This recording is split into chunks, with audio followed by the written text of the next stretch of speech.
The privatization process of Japanese national railways and its impact. Main edition. The world's first railway ran in Britain in 1825, and successive openings followed in many parts of the world, such as in 1826 in the US, in 1832 in France, in 1835 in Germany, then in Belgium and Italy, and in 1853 in India, where colonization by Britain was underway.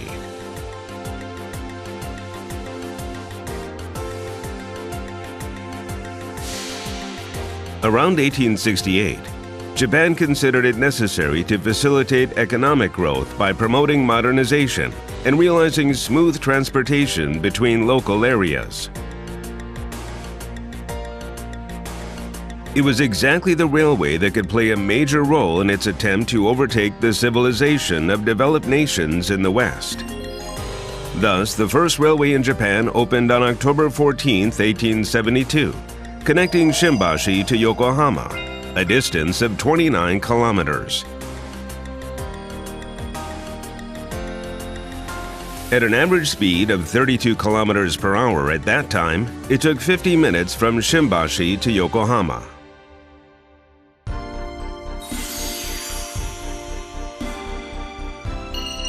Japanese railways were said to have undergone 3 major systemic changes since their opening in 1872.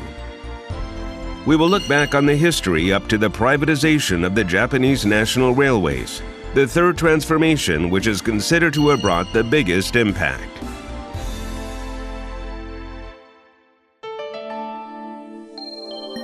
After the opening of the first rail line, the 1880s in Japan were the era of private railways.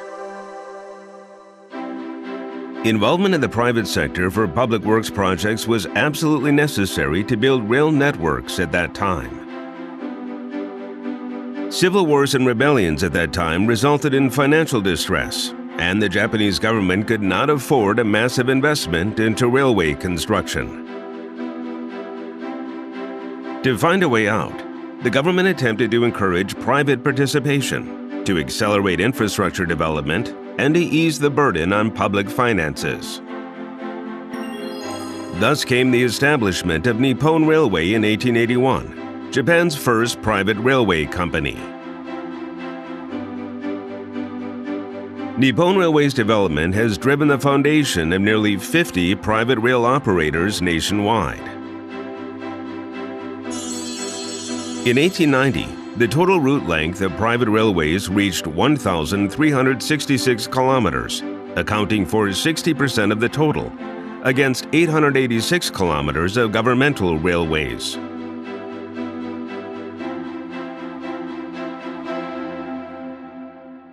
But the era of private railways lasted only for a quarter of a century before it was followed by the first major change. Demand for nationalization, or the unification of private and governmental railways from the rail sector and the economic circle, became stronger because of economic decline after the Great Depression, the need for a unified transportation system linking the domestic network and that of Korea and China after the Russo-Japanese War, the rising necessity to improve transport capacity due to a structural shift from light industry to heavy industry, and so on. Against these calls and backdrop came the proclamation of the Railways Nationalization Act in March 1906. 17 major private railways were purchased by the government from October 1906 to October 1907. People call government-owned and operated railways Japanese Government Railways, JGR.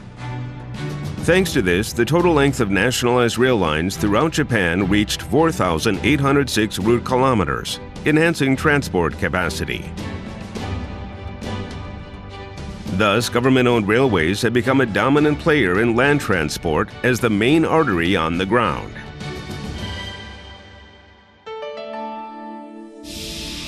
After that, the era of the World War began. Even on August 15, 1945, the day World War II ended, JGR trains continued to run.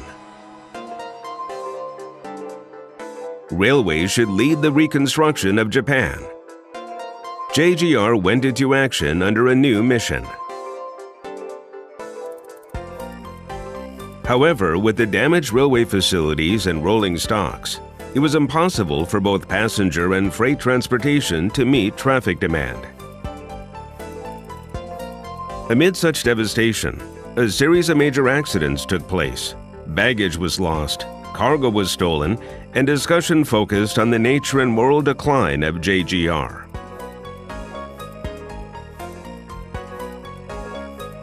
A drastic system restructuring of JGR was required to normalize transport as soon as possible.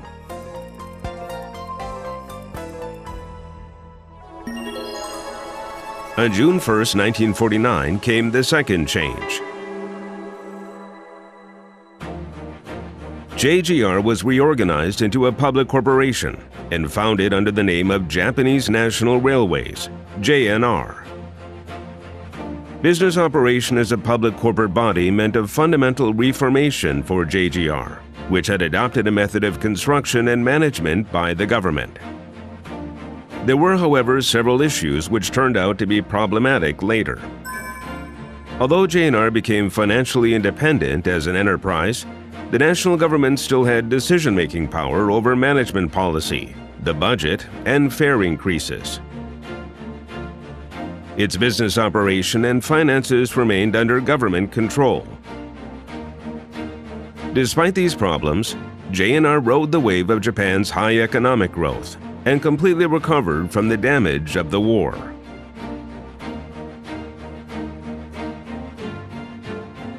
Advanced engineering technologies that had been fostered by JNR's long history brought the Tokaido Shinkansen into existence in 1964. Making JNR one of the leading railway operators in the world. Since its founding in 1949, and with a total route length of 20,000 kilometers combining the Shinkansen high-speed rail and other railway networks, JNR played a major role in Japan's transportation after World War II.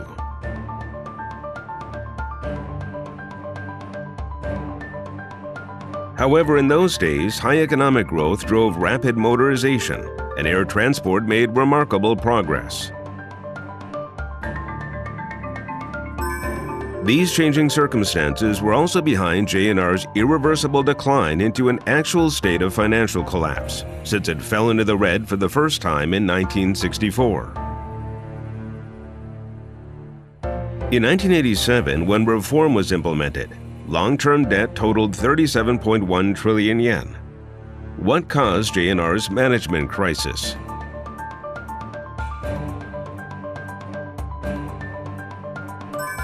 It is said that this was mainly because JNR could not operate flexibly in response to the changing business and social environment due to its system as a public corporate body and an organizational structure which forced uniform management of the whole country. 運賃、これは会社で言えば自分の商品ですね、商品価格、これも自分では決められない。それから社員の給与、それから設備投資、それからその路線の撤廃とかいった極めて重要なね、経営事項の決定は行政政治に委ねられると。常にその意思決定はですね、内容的に不十分だったり、徹底を欠いていたりですね。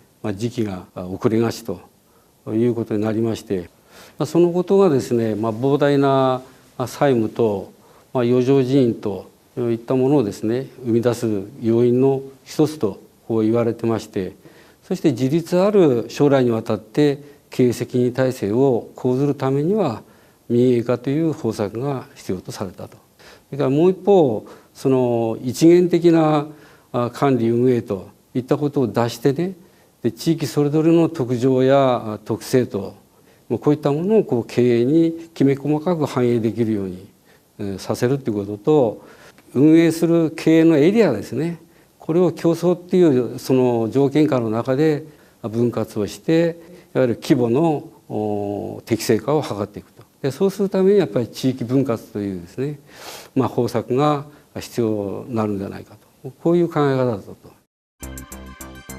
Due to the need for these fundamental organizational reforms and a revival of the rail business, the third change, a big reform, was carried out.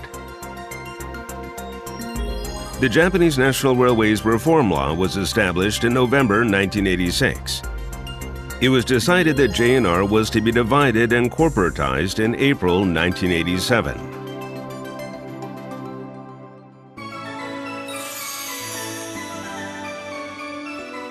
Let us look at how J&R was reformed. The first measure of reform was to divide J&R's passenger rail business into 6 regional entities.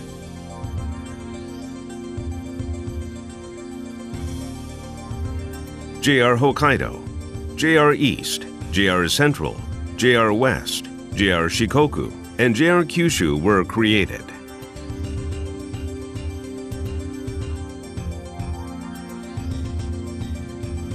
The freight railway business was to be managed by one company, JR Freight, which would provide nationwide service due to its long travel distance and operation over the rail lines of several JR passenger companies. Next, long-term debts of J&R, which amounted to 37.1 trillion yen, were settled.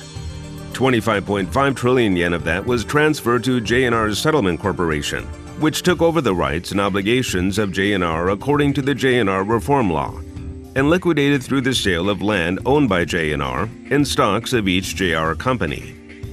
Other remaining liabilities were assumed by newly established JR companies and others.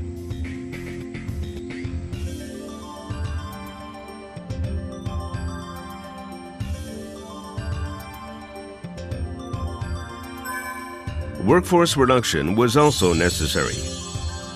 J&R absorbed several 100,000 repatriates from overseas after World War II, bringing the entire labor force to around 600,000 at one time and overburdening J&R's finances. In 1986, before the reform, efforts to streamline J&R's personnel and outsource its operations brought the entire workforce down to 270,000. Of which 200,000 were hired by the JR companies in 1987 when J&R was divided and the JR companies were created. J&R Settlement Corporation continued to find new employment for the remaining jobless workers. Afterwards, each JR company became a stock company and obtained management freedom comparable to other private enterprises, but still required support from the government.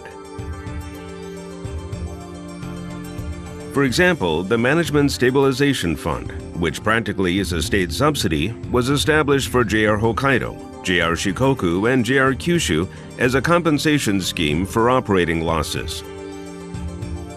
In addition, the track usage fees JR Freight pays to JR passenger companies that own the infrastructure were limited. At this point, each JR company was a special company with shares wholly owned by the government. From here, they set off on a race to sell all the shares to the private sector for full privatization. Their true management philosophy, a customer-oriented railway business inherited from J&R, resumed. Thus, on April 1, 1987, the division and corporatization of J&R took place, creating 7 JR companies. The newly created JR companies had to be exposed to tough competition in the transport market as private companies, just as other railway operators. For this reason, each JR company tried various kinds of initiatives to gain a competitive edge against other transit modes.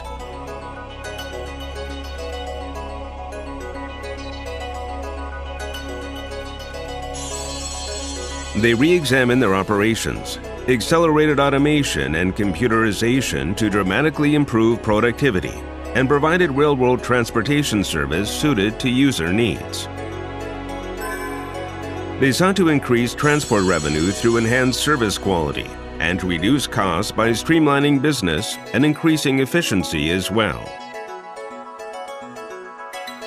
JR East, JR Central, and JR West were in the black in the first year after corporatization. Although in the early years of their founding, the JR companies were special companies of which J&R Settlement Corporation held all shares. JRE sold all its stock to private investors in 2002, followed by JR West in 2004 and JR Central in 2006. JR Kyushu did so in 2016, and these 4 JR passenger companies were fully privatized.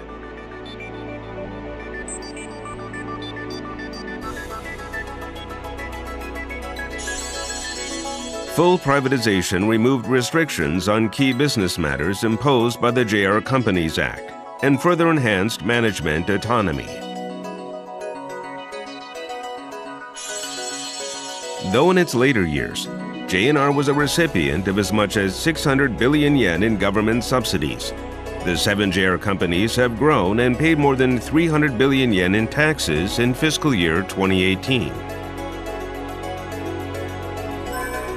As for rail fares, which used to be raised almost every year during the J&R era, they were kept almost unchanged amid rising prices after corporatization, earning widespread praise from the public.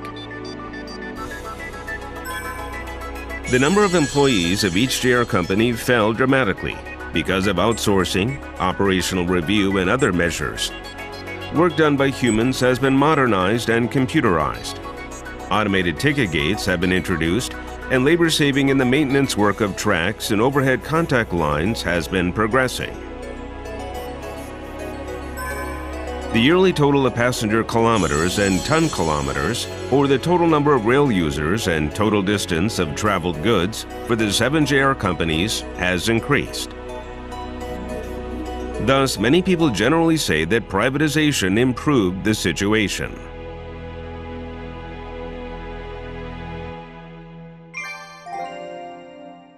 What has changed within the organization? At JR East, the principle of prioritizing field sites was adhered to, according to the intention of President Shoji Sumita. President Sumita visited the Gemba, or field sites, without prior notice, and listened to the employees. He did not have a president's room, but rather shared the office with other board members, so that corporate culture with active communication could take root. These approaches showed his determination to shift from a centralized corporate system toward management based on actual situations and the opinions of employees. Also, each employee was expected to think and act on their own instead of following others as they had done before.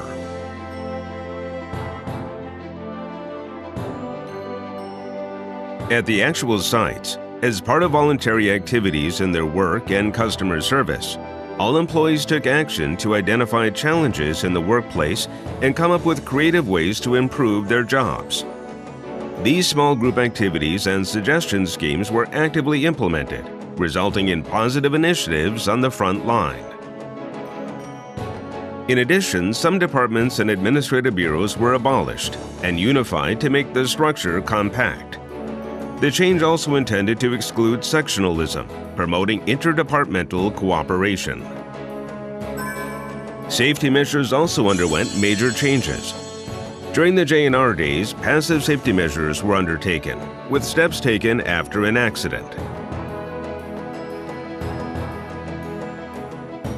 However, motivated by the key phrase, "From the safety of protection to proactive safety," efforts were made to prevent major accidents from happening by detecting problems in small daily troubles. The Challenge Safety campaign was started to allow any frontline worker to talk about anything they noticed relating to safety. With safety as the top management priority, safety investments such as the introduction of the new automatic train stop system were vigorously promoted. Safety education was also emphasized by building training centers, strengthening the on-the-job training program, and making better use of the accident exhibition hall. At the new JR companies, which were brimming with expectation, the voices of not only customers but also of employees were actively heeded. Changes have also been made in work environments and the labor union. For 30 years, there were almost no strikes by the main labor union, though workers frequently walked out in the J&R days. Each JR company tries to run its business smoothly to maintain and develop a sound labor management relationship.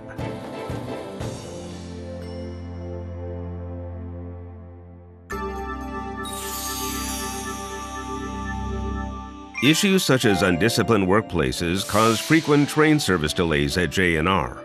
But each JR passenger company has significantly improved passenger service levels, so train tardiness due to neglect of duty and the like has greatly fallen. Moreover, an increase in train speed and train service has resulted in a rise in ridership. The total number of conventional train operations for the 6 JR passenger companies went up 20% compared to that of 1987, when the 7 JR companies started. In terms of safety, there was a 60% reduction in railway accidents. JR has been actively undertaking technological development to ensure safety and actively investing in safety fields. As a result, safe operation and reliability in transportation service has been enhanced. その当時は改札口は自動改札ではなく必ず駅員の人が改札に立っていたということで、国鉄の時はお客様の切符は見るけれどもお客様の顔は見ていないという印象があったんですが、 JR に変わってからは改札口を通るお客様の顔を見ておはようございますなりの挨拶をするような形で利用者目線での対応をしてくれるようになったと。また列車の運行に関しては運転手は運転士、駅員は駅員、自分の仕事しか考えなかったというところではなかなか遅延というのは回復しないんですけれども、民営化することによってその遅れをどうやって回復するかということについて、やっぱり問題意識を持つようになったと。列車の遅延も全般に少なくなったということが言えると思います。 In addition, a variety of initiatives to enhance passenger convenience are underway in response to customer opinion, such as the expansion of through service, an increase in areas for seamless IC card travel, the enhancement of station accessibility and user-friendliness, the construction of new stations, and more. Furthermore, unique sightseeing trains incorporating the attractiveness of local areas, such as the Nanatsuboshi cruise train in Kyushu, are being operated, and new services that see railways not as a means of transport, but as the objective of the trip, are being provided one after another. At Takanawa Gateway Station, a core facility of an urban development plan, experiments for the latest station service equipment are being conducted. JR aims to introduce several robots that perform tasks such as carrying luggage and light meals, disinfection and cleaning, and more. JR continues to carry out demonstration tests with the station positioned as a place to disseminate technological innovation. The service quality and convenience have improved, and the transition to JR companies after corporatization has been highly valued by users. During the J&R era, efforts to innovate weakened due to the worsening of business performance. Corporatization, however, improved the operations of each JR company, enabling them to actively invest in technological development, and led to the advancement of railway technologies realizing increased speed, lower noise, greater stability, and so on. Attempts to develop a faster Shinkansen bullet train was one such advancement. JR Central's new N700S Shinkansen bullet train, which began service in July 2020, can run independently with its lithium-ion battery during blackouts caused by natural disasters or other reasons. This is the first time in the world that such a battery has been mounted onto a high-speed train. There is also an advanced safety feature. The monitoring function for rolling stock has been strengthened for safe transportation. The data captured by the monitoring system is transmitted to the ground and observed by technical staff around the clock.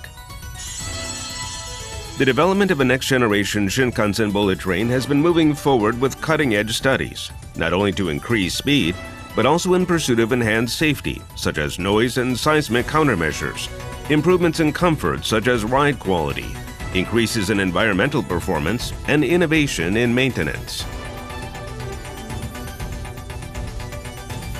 Moreover, basic research and development for future autonomous train operation has been carried out with trial runs of an experimental Shinkansen called Alpha X.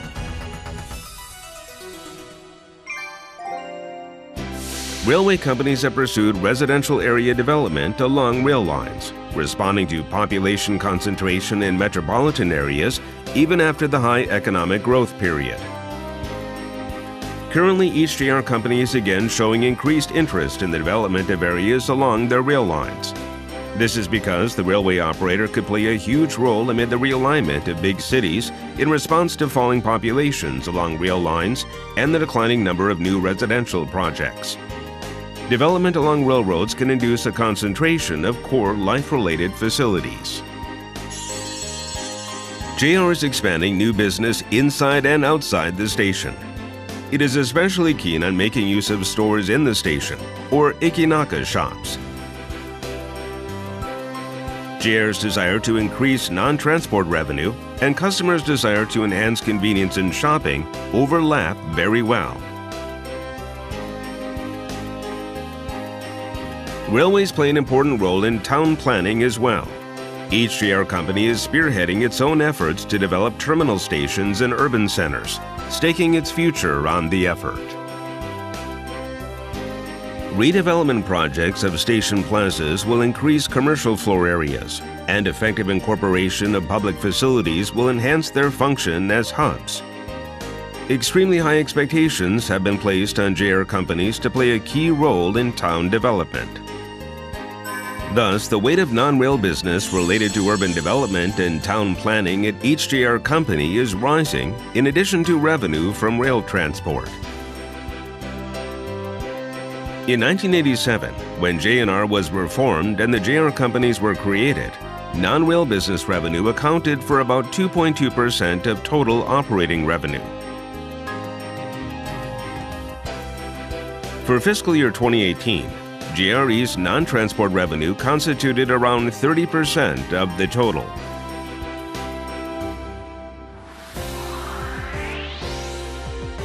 Railways have driven the modernization of Japan since the late 19th century. They have served as a means of transportation for the people of Japan and have always stayed close to their day-to-day lives. Japanese railways, which have developed thanks to the partnership between the public and private sectors, continue to run with the key principle of safe and punctual operation, and with added values such as convenience, comfort, technology, and experience. Based upon these experiences of Japan, JICA supports the railway development of developing countries according to their needs and conditions.